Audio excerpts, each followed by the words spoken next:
Good morning and welcome to WHHM Morning News. Today is Tuesday, September 30th, and it is an 8A. I'm Caitlin Owen. And I'm Madeline Wells. Please stand for the Pledge of Allegiance and the moment of silence.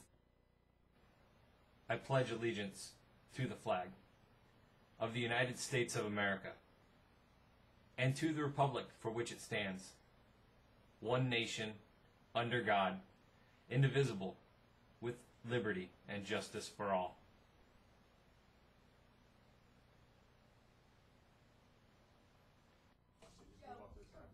Attention all Seahawk girls, tennis players, reminder that your team pictures are today at 4 o'clock, Grand or Shine, at the high school.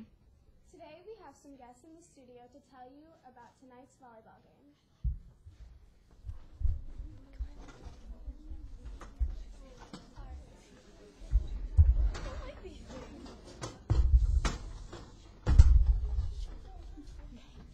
Tonight we have a big game against Buford. Come out and support the volleyball team. If we win this game, we're first in the district.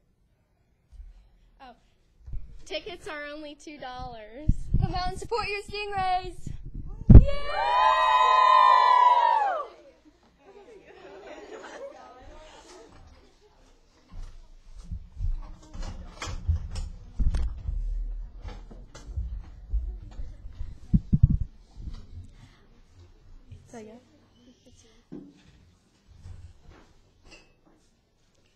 Last weekend, nearly 100 students and the staff picked the winners of 10 football games in our contest. The winners this week with a nearly perfect 9 out of 10 correct were Brendan Studink, Lexi Locker, Seth Langford, and Pierce Staley. Please stop by the WHHM studio for your prize today. This weekend's contest will be posted later today on the WHHM Edmodo page. We all wanted perfect scores on pass, but who all got them? 100 people in Beaufort County did, including 13 students from HHIMS. Together that is a lot, but there are 20 different schools with perfect scores. That's an average of 8 students from each grade. That isn't a lot of you if you think about it. Here's a list of students in HHIMS who got perfect scores.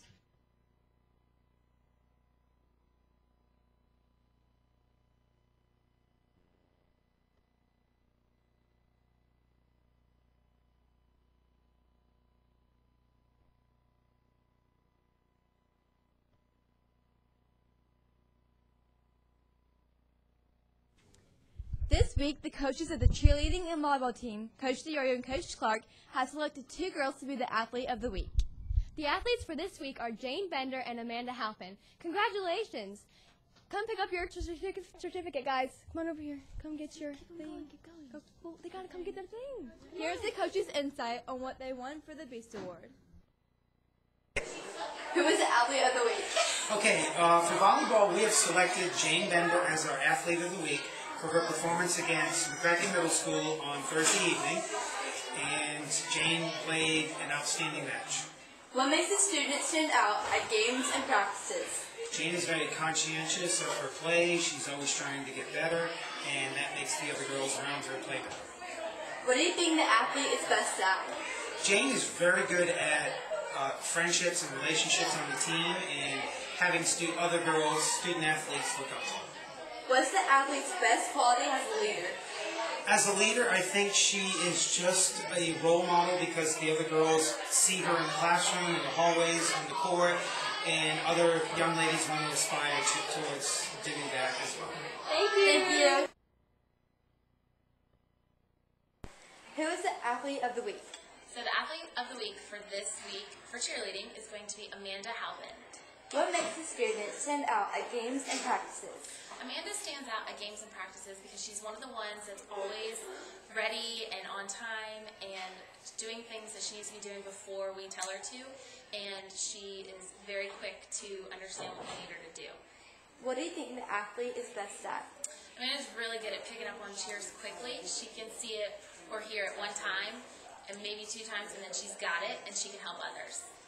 What is the athlete's best quality as a leader? Amanda's best quality would probably have to be compassion for others because she has an innate ability to see what other girls need and help them figure things out and pick up on the cheers. Thank you. Okay. Hello, I'm Evelyn McHale. Here to report on the current whereabouts and activities of ISIS or ISIL. ISIS, which now calls itself the Islamic State, has managed to take over land in Iraq and Syria. ISIS members tried to take over Iraq's largest dam. Kurdish forces fortunately managed to hold them back. The group also declared itself as Islamic Caliphate. In one day, ISIS was able to kill more than 2,000 Yazidi in Sinjar. In addition to these deaths, a recent video shows a group of people from ISIS surrounding a Christian man and holding him at gunpoint until he converted to Islam. He was then beheaded. In fact, in Syria, ISIS attached some victims' severed heads onto poles. ISIS has now targeted Christian nuns, Turkmen, and Shabaks. The United States is considering airdrops to save the lives of these Yazidis.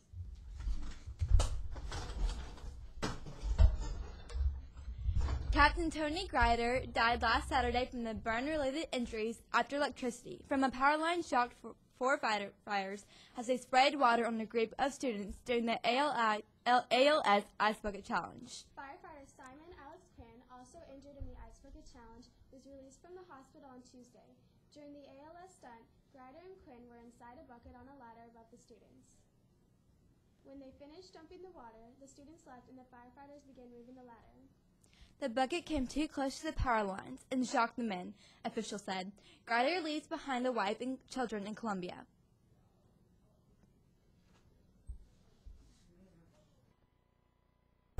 Hey, Stingray, what's the riddle of the day today? What's an instrument that you can't touch and you can't see? Send your answers to Mr. Rochester, and whoever gets it in first gets a prize.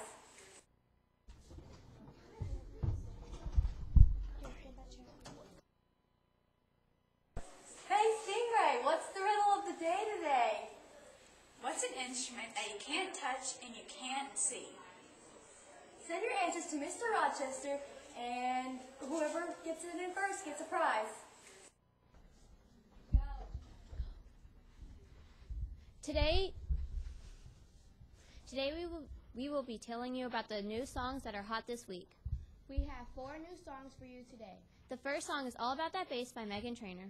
The second song is Anaconda by Nicki Minaj. The third song is Black Widow by Iggy Azalea featuring Rita Ora. And the last song is Lifestyle by Rich Gang. Thank you for watching and have an awesome Thursday.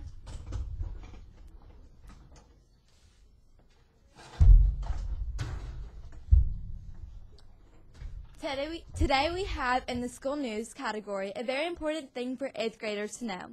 Approximately 105 8th graders qualified to take the test, the first step in the Junior Scholars Program. Only students who receive a certain score will be inducted, though. As many of you know, the PSAT, or the practice SAT, is coming up on October 15th. The PSAT tests students on math, critical reading, and writing. After a recent Google survey sent out to our 8th grade broadcast journalism survey, we found what students really think about the PSAT. The results are the following. 100% of the students who took the survey are taking the test, and 80% are already preparing. We expect our students to excel. Way to go, Stingrays. Thanks for watching and have a terrific Tuesday.